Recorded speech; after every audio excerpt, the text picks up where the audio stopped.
इनाम तो आपकी मोटा लूंगी। अरे मिलेगा भाई, इनाम भी मिलेगा। पहले जो तुमको गाना बजाना कर रहे हो उसको करो सही से। अरे गाना बजाना तो होता रहेगा जवान जी। चलो एक बात तो सुनो। बताओ। ये लोगों को एक एक बच्चा करने में परेशानी होती है। राजा साहब ने ऐसा क्या किया कि एक साथ दो हो गए? क्या बकवास करती है? राज्य सरकार हमारे मालिक है, कहीं बात करते हो तुम्हें अच्छा नहीं लगता? मालिक है तो क्या हुआ, पेट पे दांत हमारे मारेंगे, एक साथ दो बच्चे करेंगे। अरे 2 बार आती तो ज्यादा इनाम पाती, अब 1 बार में कितना दे देंगे?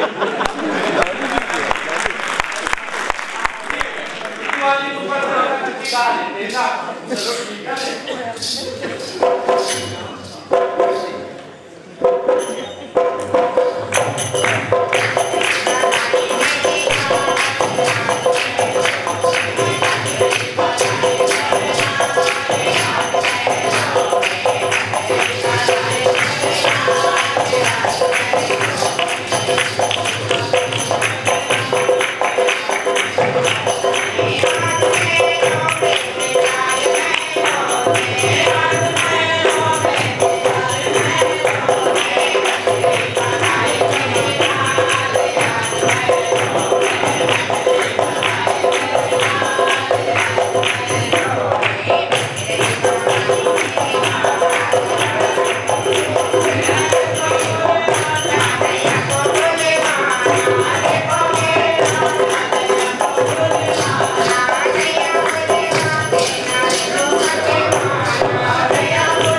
जयपुर में इतनी खुशियां जिसकी कल्पना नहीं कर सकते आप। दो बेटियां और दोनों पर राजा निहाल जयराज सिंह इतने निहाल कि उन्हें अपनी भी सुकून नहीं रहती। क्यों? एक चिंता उनकी जो थी वो कुछ वैसी ही थी जैसी हर माँ बाप की होती है, विशेषकर बाप। अगर दोनों का ब्याह हो गया तो क्या होगा? अब इस चिंता में घुलने लगे साथ साथ आनंद के। लेकिन एक खास बात थी, ऊपर वाले ने उनकी सुन ली और रानी आभा ने एक पुत्र को जन्म दिया। रानी आभा ने जिस पुत्र को जन्म दिया, निरंजना फिर काम आई और निरंजना ने बड़ी आसानी से प्रसव करा दिया। राजा जयराज उन्होंने कहा कि कुछ भी हो, ये मेरी दोनों बेटियां सबसे भाग्यशाली हैं क्योंकि इनकी वजह से मुझे पुत्र मिला है। उन्होंने अपनी बेटियों को भाग्यशाली करार दिया और इसीलिए वो दोनों बेटियां उनको सबसे ज्यादा प्रिय थी। लेकिन इस प्रिय होने के साथ साथ एक बात और, एक दिन राजा आनंद ले रहे, देखिए किस तरह से उत्तर दक्षिण और पूर्व पश्चिम होता है, दिशाएं कैसे बदल जाती हैं। आनंद ले रहे हैं, निरंजना नहीं है वहां पर और आभा जी भी नहीं है, केवल राजा है और इतने में बारिश पड़ गई। दोनों बच्चियां बारिश का आनंद लेने लगती हैं और बारिश का आनंद लेते लेते इतना भीग जाती है कि एक तो छींक पड़ती है। राजा को होश आता है, अरे ये क्या हो गया, इन्हें सर्दी लग जाएगी। आवाज देते हैं, कोई सुनाई नहीं पड़ता है। तुरंत जाते हैं बच्चियों को लेकर और उन्हें उसके जो कपड़े हैं दोनों के वो बदलवाते हैं।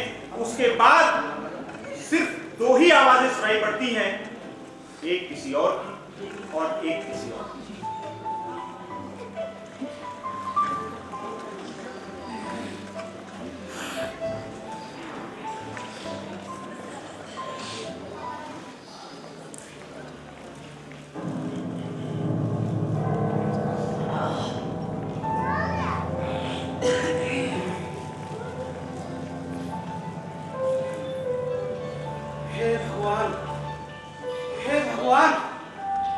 हमारी संतान हिजड़ा, वीर बुंदेला खानदान में हिजड़ा ने जन्म लिया। इतनी बड़ी बात और हमें कानो कान खबर नहीं। इतना बड़ा धोखा। और रानी साहिबा, आपने भी इतना बड़ा राज हमसे छुपाए रखा।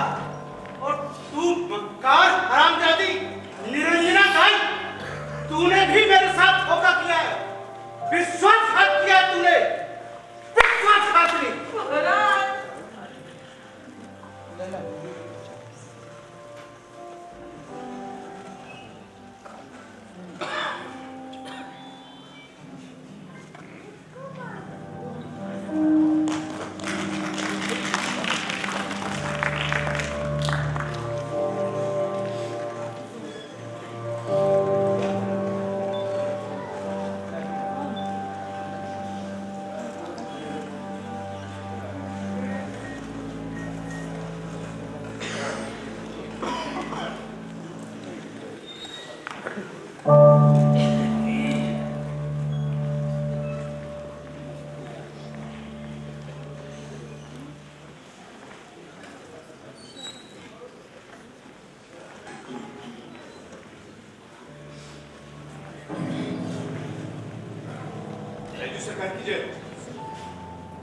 दीवान जी, क्या बात है दादी सरकार?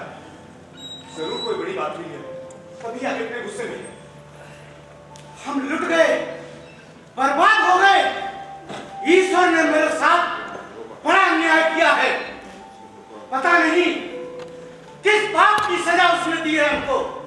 इस हरामजादे का दिमाग खराब हुआ है जिसने आपके दिल को ठेक पहुंचाई है। दादी सरकार, मुझे हुक्म दीजिए, आपसे मुझे उसका नाम बताइए।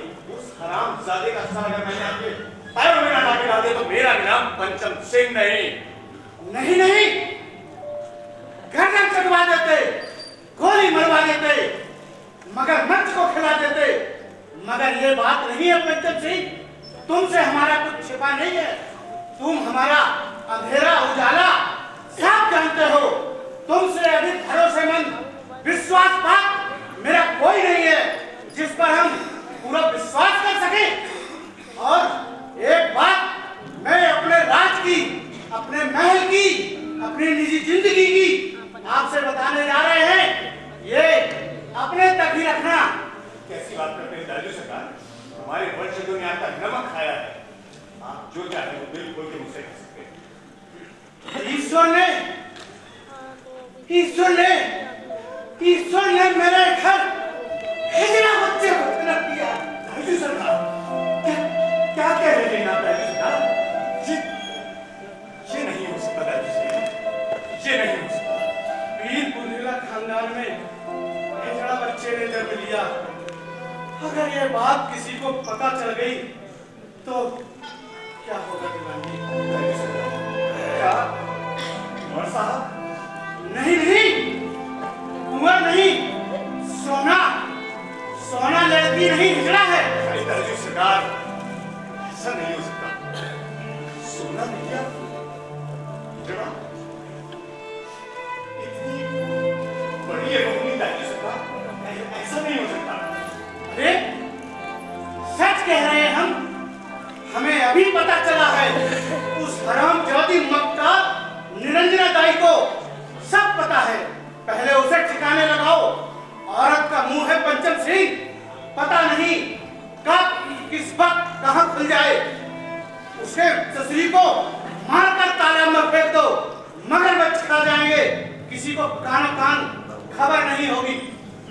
ठीक है दादी सरकार, आप इस हरामजादी बुढ़िया की चिंता ना करें, मैं उसे संभालता। और सुनो, वीर बुंदेला खानदान का कलंक वो सोना हिजड़ा को भी सुबह मुंह अंधेरे जंगल में ले जाकर मारकर फेंक दो। जंगल में जानवर खा जाएंगे, किसी को पता नहीं लगना चाहिए। क्या कहें दादी सरकार? सोना बिटिया को? नहीं नहीं, मैं उसकी शादी नहीं कर सकता। जरा सी कौन सी बच्ची मुझको कक्का जी कहती है। दादी सरकार, ये मुझसे नहीं होगा। पंचम सिंह, क्या कह रहे हो ये तुम? तुम्हारी बात पहली बार तुमसे ना सुन रहा हूं। ये कान हमेशा तुम्हारे हाँ ही सुनते रहे। तुम्हारी ना मेरे सामने कभी हिम्मत हुई, ना कहने की कोई जरूरत हुई। तुम्हारे पूर्वज हमारे राजवंश में जयपुर में दीवान रहे हैं। अरे उस हिजड़े के लिए जब मैंने मोह ममता त्याग दी तो तुम क्यों डुबा रहे हो? मन कड़ा करो। उस हिजड़े को मैं पालू पोसूं, अपने बुंदेला खानदान का, राजवंश का नाम मिट्टी में मिला दूं? अरे आज नहीं तो कल जब ये बात जनता के बीच में जाएगी तो क्या होगा मेरे खानदान का? तुमको इतनी सी बात समझ में क्यों नहीं आती पंचम सिंह? ठीक है दादी सरकार, जो हो। जाओ। अब आप निश्चिंत बताइए, मैं देखता हूँ इनको। बस आप शांत हो जाइए।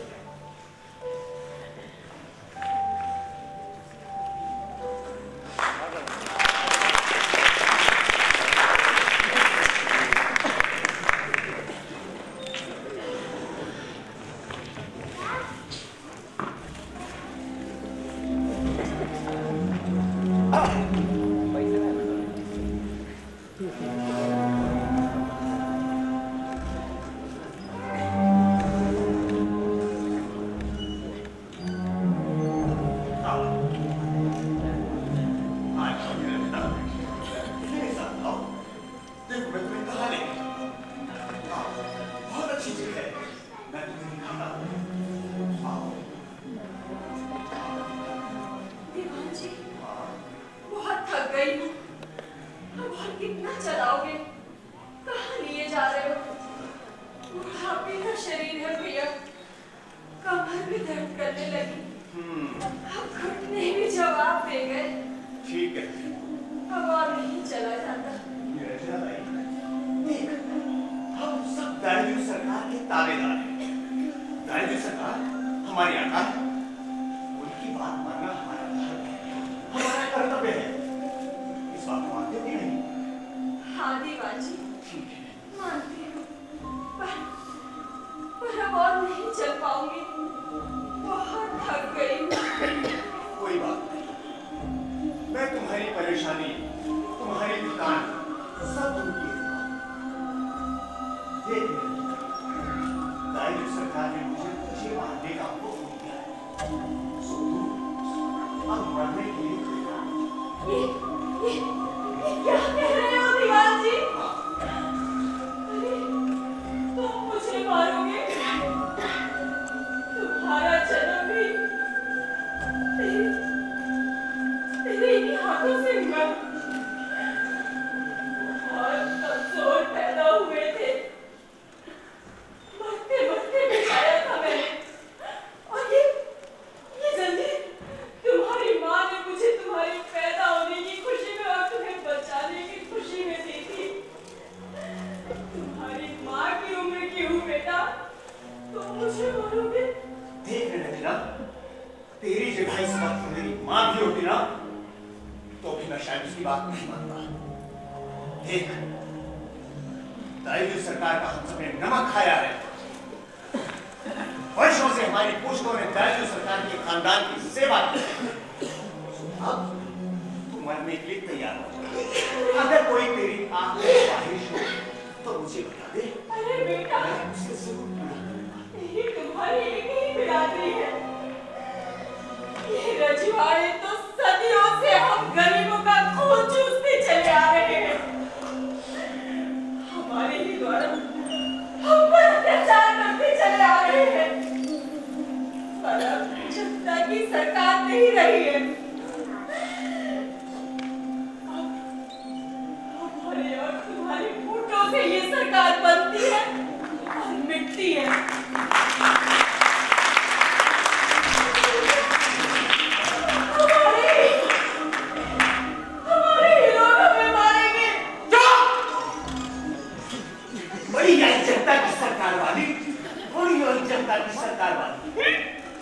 अपनी बातों में मुझे पहला फुसला मत।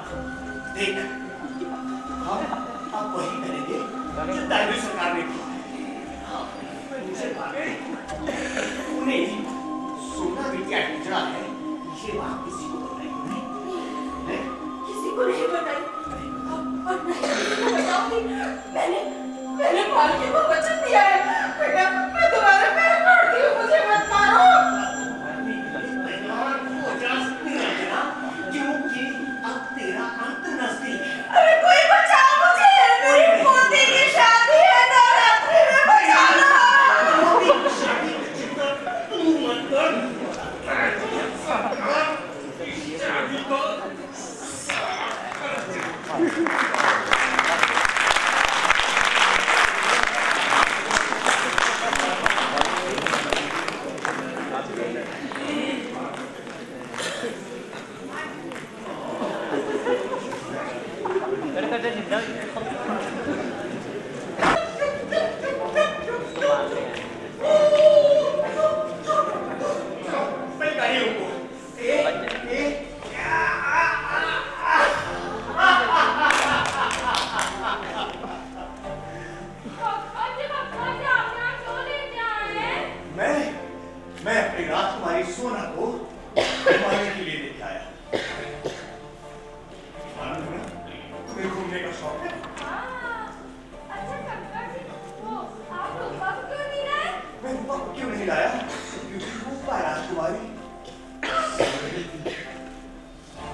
प्यारी प्यारी बच्ची कैसे बुला रहे हैं? वो देखा, वो नदी में वो मछलियां, हाँ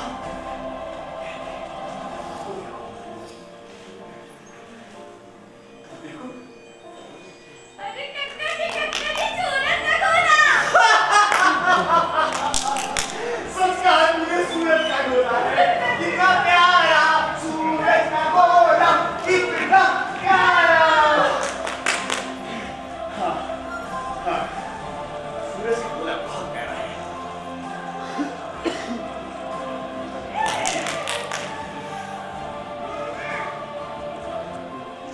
ये तूने कैसा अनर्थ किया है? जिस बच्ची का जन्म बुंदेला खानदान में हुआ है, राजवंश में जिस बच्ची का जन्म हुआ है, कहा राजकुमारियों की तरीके से इसका पालन पोषण, और आज आज आज वही बच्ची मेरे हाथों से एक जुड़े के रूप में मरने वाली है। राजकुमारी सुना, मेरे पास आओ। हाँ, मैं तुम्हें और भी बहुत सुंदर सुंदर चीजें दिखाता हूँ। चलो, वो देखो कितनी ढेर सारी मछलियां निकल रही हैं। चलो इसे बैठो, देखो मैं तुम्हें दिखाता हूँ। अरे कक्का जी कछुआ।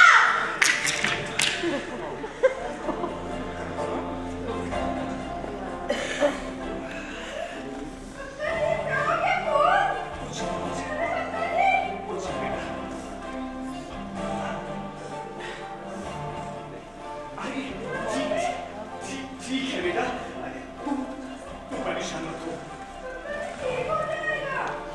हाँ, ठीक हो जाएगा मेरे बच्चे, सब ठीक हो जाएगा, सब।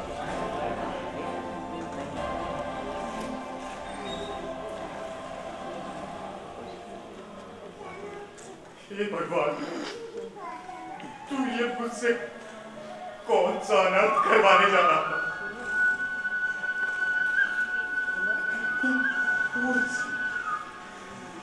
इतनी मासूम सी बच्ची जिसने मुझे जिंदगी के मायने सिखा दिए, मेरे जीवन की धारा को जिसने बदल दिया,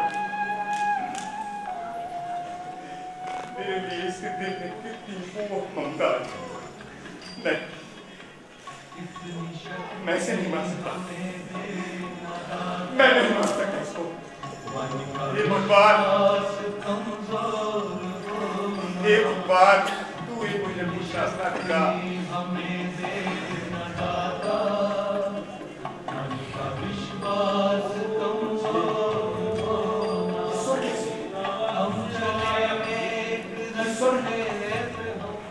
हाँ, देवाने से आवाजें आ रही हैं। हाँ, दाता चरण बंदगी का मेरे पास मेरी सुना बच्चे, मेरे पास हम चले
दाता चरण बंदगी दीवान दी, बहुत दीवान, बहुत दिनों बाद आना हुआ।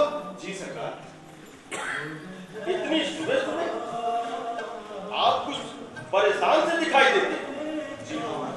ये बच्ची कौन? किसकी बच्ची है?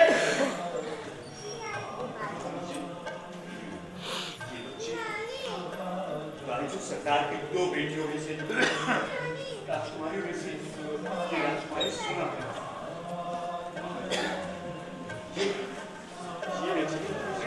क्या कह रहे हो दीवान जी? मैं सच कह रहा हूँ, मैं सच कह रहा हूँ। महाराज जी, राजू सरकार की विशेष बच्चे को मारने लगे। कहना है मैं इस बच्चे को मार दूं। ये मुझसे नहीं हो पाया। ये आप मैं नहीं कर सकता। मैं चाहता हूँ कि आप मुझे कोई रास्ता दिखाएं। मैं करूँ तो मैं क्या करूँ? दीवान जी, आपने बहुत नेक काम किया जो इस बच्ची को मारा नहीं। इसमें भी ऊपर वाले की कुछ मर्जी थी। ईश्वर ने किन्नरों को बनाया तो इसमें भी ऊपर वाले की कुछ मर्जी जरूर थी। इस बच्ची को मेरे पास लेकर आए।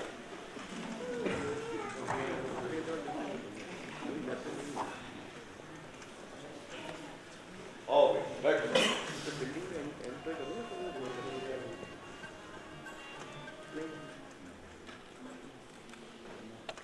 इस बच्ची को कोई नहीं मार सकता।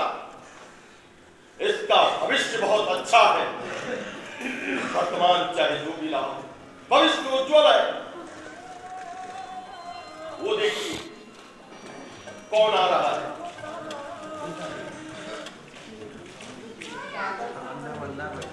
दादा जन्म बंदगी तारा, आओ बैठो।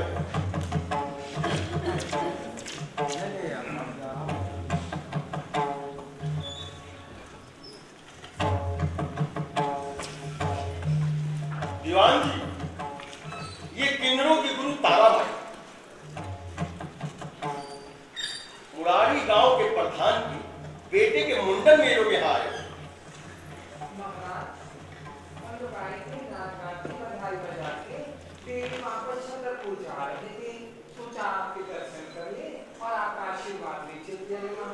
बहुत अच्छा काम किया तारा।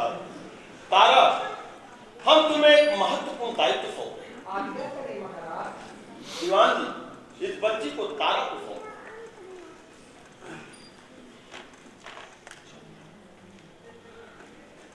बैठ जाओ। दीवान जी, आप सारे संतापों से मुक्त हो जाइए। और हाँ, अपने दाजू सरकार से कह देना कि मैंने हिजड़ा बच्ची को मार दिया, क्योंकि अगर किसी के प्राण बचते हो तो ऐसा एक झूठ 100 पुण्य के समान होता है। हे भगवान, हे राम, हे बहुतन माता, इतनी प्यारी, इतनी सुंदर बच्ची, हिजड़ा, मुझे तो नहीं विश्वास हो रहा। हे भगवान, फिर एक अन्याय किसी के साथ हो गया। हे भगवान, हे तारा, तुम इस बच्ची को ले जाकर अपने डेरे में पालो, क्योंकि ये भी ईश्वर की एक देन है। ये बहुत पुण्य का काम है। और हाँ, गुरु माई तारा, एक चीज का ध्यान रखना। ये बच्ची बुंदेला खानदान से कहीं दूर दूर तक भी कोई रिश्ता रखती है। अगर इस बात की किसी को खबर हो गई तो ये ध्यान रखना, मैं तुम्हें कितना पैसा दूंगा कि जिंदगी भर भी खर्च करोगी तो भी खत्म नहीं होगा। और हाँ, एक बात ध्यान में रहे, जयपुर रियासत से 100 मील दूर तक भी तुम कहीं अगर आसपास की नजर आ गई ना, गुरु माई तारा, मुझसे बुरा कोई नहीं होगा। बोलो तारा, मंजूर है? मंजूर है महाराज, मंजूर है। तो फिर ले जाओ इस बच्ची को अपने डेरे में, पालो पोसो और इसे बड़ा करो। चलो चलो सखी, एक परिवार बढ़ा, हमारा एक खानदान और बढ़ा।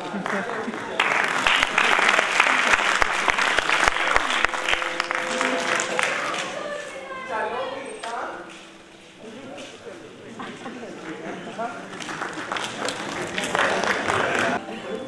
और ये पहला आघात सबसे पहले अपने ही घर से लगता था उसके अपनों से। कितने आश्चर्य की बात है। एक घर में अगर विकलांग का जन्म होता है तो क्या आप उसे बाहर कर देते हैं? आते हैं ना, वो भी आपके जीवन का हिस्सा है, परिवार का हिस्सा है। तो फिर किधर क्या करना, इसमें उसका कोई दोष है क्या? ये तो ईश्वर का है, जो भी कहिए। एक बात और, उससे भी थोड़ा इधर आइए तो कुत्ता पाल लेंगे, बिल्ली पाल लेंगे, लेकिन किन्नर को नहीं। आखिर क्यों? इस पर सोचिए, क्यों और क्यों, आखिर क्यों? सोचिए इस पर, आखिर क्यों, आखिर क्यों, क्यों, आखिर क्यों?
सबसे विश्वास पात्र सहेली थी तारा की उसके अपने डेरे में। आगे क्या है? जैसे ही वो चांद सी बच्ची को माती को समझती है, माती को इतनी खूबसूरत चंदा जैसी दिखने वाली भैया, इसको ये क्या हो गया? चंदा शब्द से ही परिवर्तन हुआ, सोना नाम बदला गया और चंदा हो गया। अब वो चूंकि जन्मजात किन्नर थी, इसलिए उसको बड़ी आसानी के साथ डेरे में शामिल कर लिया गया। इसके बाद क्या हुआ? धीरे धीरे वक्त रुका तो है, होता इधर चंदा जो सोना थी वो बड़ी होती गई। जैसे ही किशोरावस्था में आती है, इतनी खूबसूरत, इतनी सुंदर हो जाती है वो कि कोई उसे कह नहीं सकता था कि ये किन्नर है। कहीं से क्यों? तीन तरह से प्यार मिला। एक तो माती, मां के रूप में, और तारा से दो रूप मिले। मां का तो मिला ही मिला क्योंकि तारा उसको लेकर आया, लेकिन पिता का वो जो भूमिका है वो भी तारा ने बहुत अच्छी तरह से निभाई। बस एक रोज की बात, तारा जिस परिवार से थी वो परिवार बहुत बड़ा परिवार है। बड़े भाई की तबीयत अचानक खराब, अपना खून है ना, तकलीफ है। तारा गई उसको देखने के लिए अपने बड़े भाई को, और वहां जो जलालत उसको सहनी पड़ी वो उसकी आंखों से अश्रु के रूप में, और ये वो कैसे बताए कैसे कहे, चंदा ने देख लिया। जैसे ही चंदा ने देखा उसने पूछा क्या कारण है। यहां पर उसने चंदा को अपनी पूरी आप बीती, अपने उस खानदान से लेकर अब तक की जितनी कहानी किस तरह से आपसे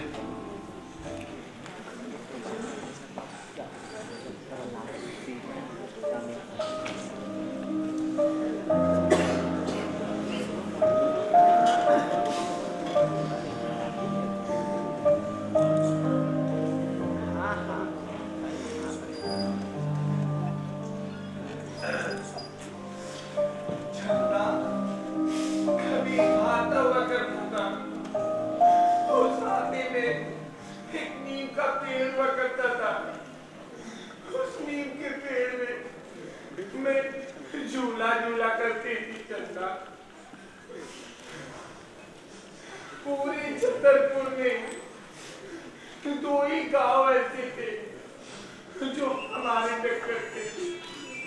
एक महाराजा सिंह था और दूसरा ठाकुर था।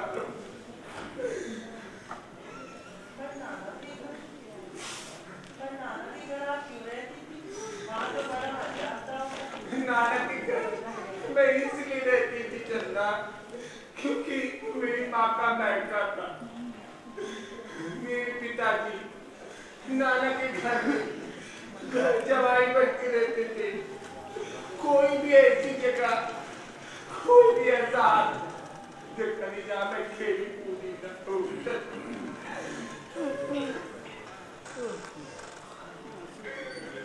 अरे आप रो रही हैं? अरे क्या हुआ, क्यों रो रही हैं? क्या हुआ भैया? ये लीजिए प्रसाद।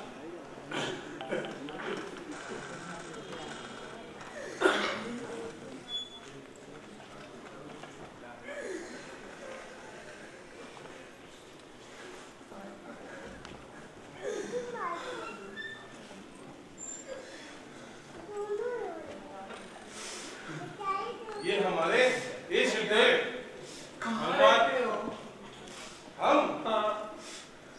हम तो यहीं पास के छतरपुर गांव में रहते हैं। क्या नाम है भैया? हमारा नाम तो मनीष अग्रवाल है। मनीष अग्रवाल। पिताजी का क्या नाम है भैया? हमारे पिताजी का नाम से रामेश्वर दयाल अग्रवाल है। रामेश्वर दयाल। चलो बेटा चलो, प्यार से उठो, चलो चलो प्यार से चलो। अरे अरे अरे क्या हुआ? अभी तो आप लोग आए थे। नहीं बेटा, हमको जाने दो। नहीं बेटा, तुम नहीं समझती, इससे हमारे रिश्ते अच्छे नहीं है मेरे बच्चा। आप बहुत खूबसूरत हैं। इनसे हमारे रिश्ते नाचने गाने और दुआ आशीष देने की सिवा और कोई रिश्ते नहीं। चलो वैसे अगर आप एक बुरा ना माने तो मैं एक बात कहूँ आपसे। आप बोल रहे हैं। आपका नाम क्या? मैंने पूछा आपका नाम क्या? चंदा नाम है मेरा, चंदा। चंदा नाम इसका, तारा नाम मेरा है। तुम मेरे भतीजे हो, तुम मेरे भतीजे हो। हम तुम्हारे पापा की सबसे छोटी संतान है बेटा, सबसे छोटी संतान। तुम्हारे पिताजी हमारे बड़े भैया थे। कभी मेरा भी नाम था, मैं भी, मेरे साथ भगवान ने ऐसी इंसानी कि मैं भी पिछड़ा और ये चंदा भी पिछड़ा। नहीं नहीं, मैं नहीं मानता। ये चंदा हिजड़ा नहीं हो सकती। अरे अरे ये तो मुझे अपनी सी लगती है। अपनी सी भैया, कोई हमारा अपना नहीं होता है, कोई हमें नहीं बुलाता है भैया, हमें कोई अपने घर नहीं बुलाता है, हमारे साथ कोई चलने को तैयार नहीं होता है, कोई हमें इज्जत नहीं देता है। क्या कभी किसी ने फ्रेंड करके बुला के हमको कि आके हमारे यहाँ बैठ के चाय पी लो, सिर्फ एक हंसी मजाक का तुम लोग भगवान ने बना रखा है, इसके अलावा कुछ भी नहीं, इसके अलावा कुछ भी नहीं। कोई इज्जत नहीं करता, कोई सम्मान नहीं करता, कोई अपनाने को तैयार नहीं होता। हम सबको अपना लेते लेकिन हमें कोई नहीं अपनाता है, हम सबको अपना मानते लेकिन हमें कोई अपना नहीं मानता। हमारे बस आप लोग से यही एक कहना है कि हमें हिजड़ा न समझकर हमें सबको इंसान समझे।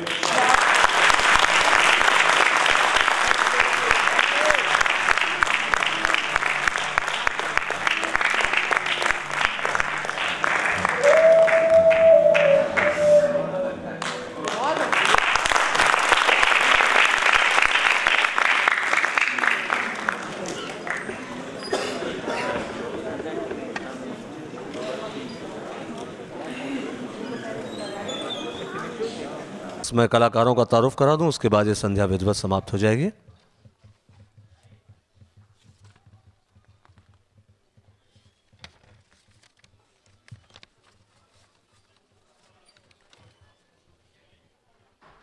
एक साथ सारे ही लोग आ जाएं मंच पर और सारे ही कलाकार जितने हैं, बैक स्टेज और ऑन स्टेज के सारे ही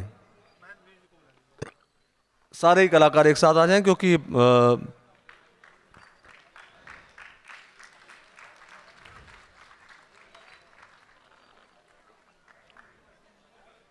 जितने कलाकार थे सब आ जाएं मंच पर। और साथ ही मैं महेंद्र भीष्म जी से भी अनुरोध करूंगा, कृपया मंच पर आएं। सारे ही लोग।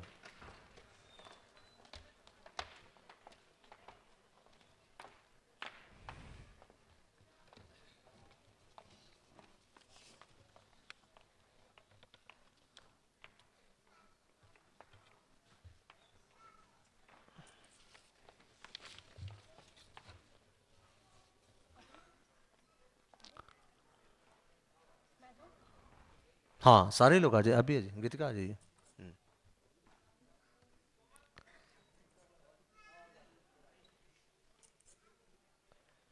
आप सबका नाम और परिचय मैं पहले करा चुका हूं सम्मान के वक्त, तो दोबारा परिचय कराना कोई बहुत ज़रूरी नहीं है। बस इसी प्रस्तुति के साथ ये किन्नरों के संग की जो संध्या थी समाप्त होती है। मैं अच्छा, शबनम मौसी जी से भी अनुरोध है, कृपया मंच पर आ जाएं फोटोग्राफ्स के लिए।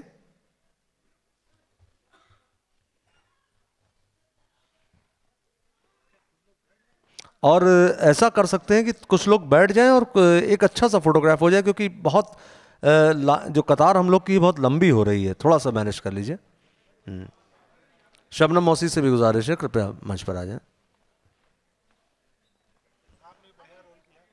चला, हाँ फोटोग्राफ थोड़ा सा, हाँ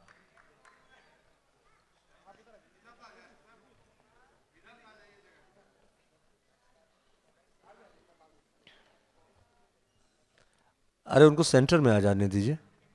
हाँ, शबनम जी को सेंटर में आ जाने दीजिए।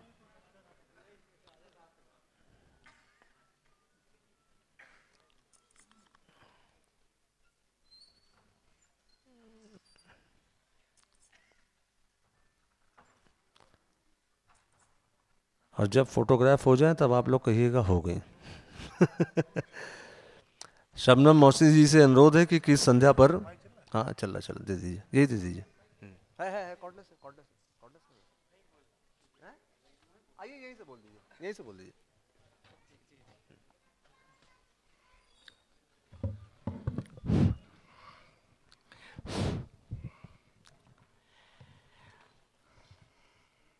आज के कार्यक्रम का समापन हो रहा है और आज के इस कार्यक्रम के पावन बेला पर जो बसंत पंचमी के रूप में हम लोग सभी मनाते हैं, और ये हमारे हिंदू धर्म का बहुत बड़ा पर्व है। महासरस्वती जी की आराधना करके इस पर्व का समापन करते हैं। लेकिन आज इस पावन पर्व पे, वसंत पंचमी के अवसर पे, एक किन्नरों के विषय में जो महंत जी ने कार्यक्रम प्रस्तुत किया है जनता के बीच में, ये बहुत ही बड़ी बात है और किन्नरों के प्रति जनता का प्यार बढ़ेगा, यही मेरी सोच है।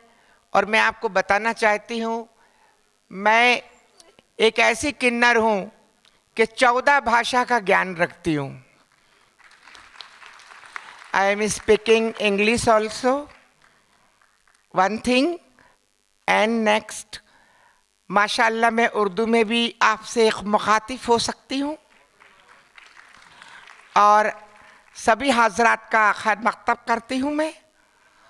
और सानू सोहनी दी पंजाबी भी गल आउंदी है, तुसी मेरे नाल पंजाबी में गल करांगे जी, तेनू माकुल जवाब देंगा मैं। मेरी गल अखी की नहीं अखी तूनू? अच्छा, दूसरी चीज, अगर आप मेरे में मराठी में बात करेंगे, मला सुंदर मराठी बोलता येतं, एवढी छान मराठी बोलते मी, का म्हणून माझं जन्म मुंबईला झालेलं आहे, म्हणून माझे फादर तिकडं आयजीचे पोस्टावर होते, म्हणून मला मराठी एकदम शुद्ध येते बोलता। आणि મને ગુજરાતી પણ આવડે છે। તમે મારાથી ગુજરાતીમાં વાત કરો, સરસ ગુજરાતીમાં વાત કરે છું। आप मेरे में छत्तीसगढ़ी में बात करेंगे, ए दाई बने बने गुठिया थन को छत्तीसगढ़ी। अगर हम दमोह सागर की तरफ चले जाएं, दमोह सागर की तरफ चले जाएं तो वहाँ की बुंदेलखंडी बोलते, काय हमारे मोड़ा को मारो हतो, हमारी मोड़ा ने तुम्हारा का बिगाड़ो हतो, आने तो हमारे मोड़ा के पापा को, तो हम तुम्हें बताएं बड़ी गर्मी छाई है तुम्हें, तो हमें अभी ठीक करा दें तुम्हें। तो ये वहाँ की बोली हो गई, यानी कि तमिल तेरी हूँ, नल्ला तमिल पेश रहना। देखिए ये बहुत ही हार्ड भाषा है तमिल, लेकिन यानी कि अल्लाह तमिल तेरी हूँ यार, यानी कि तमिल पेश वांग ना नल्ला तमिल पेश रहे। कोई भी हजरात, कोई भी शख्स यहाँ अगर मद्रासी है तो मुझसे मुफ्त गुफ्तगू कर सकता है, बातचीत कर सकता है, मैं माकुल जवाब उसको दे सकती हूँ। और हिंदी तो बोल ही लेते हैं। इसी तरीके से कर्नाटक में जाना बहुत टेढ़ी खीर है, वहाँ पर कर्नाटक में वहाँ की भाषा करना हर किन्नर को नहीं आता। अभी जैसे हम कर्नाटक पहुँच जाए, यन हेल्तिन यवा, यल होक्तिन निन, इल्बा, इलकुच, ये सब वहाँ की भाषाएं हैं। वो मेरे को एक कुदरत का ज्ञान है, सरस्वती कंठ में विराजमान है, इसीलिए बहुत अच्छा बोल लेती हूँ। आज जनता ने मुझे क्यों पसंद किया? जनता ने इसलिए पसंद किया कि मैंने जनता की सेवा की। इसीलिए जो आज यहाँ पर मुनीम छेड़ी गई है और महेंद्र जी ने जो संकल्प उठाया है, ये बहुत बड़ा संकल्प उठाया है। मैं चाहती हूँ इन किन्नरों को आपकी सेवा के लिए उपलब्ध करवाया जाए राज्य शासन से, इनको काम धंधे मिले तो इनको भी एक इज्जत की ज़िंदगी की नज़र से लोग देखेंगे। यही शुभकामना के साथ मैं अपने वक्तव्य को यहीं विश्राम देती हूँ। जय हिंद, जय भारत। की बोलबे बाबू, भालो। धन्यवाद शबनम मौसी जी। और अब मैं अवध की अवधि में आपका धन्यवाद कर रहे हैं कि आप इतना सुंदर इतनी भाषा बोले जनती हो, लेकिन पायल सिंह और बाकी जो दल बैठा हुई अवधि बहुत बढ़िया बोलत हुई, हमका जाने, हमका पता। तो हम अवध की अवधि में आपके यार धन्यवाद कह रहे हैं। और महेंद्र मिश्र जी, महेंद्र भीष्म जी, जौन अपने नाटक में एक तरफ बुंदेली रखीन है, दूसरी तरफ अवधि भी रखीन है, तो हम महेंद्र भीष्म जी से कहा आपके 2 शब्द कहाँ हैं।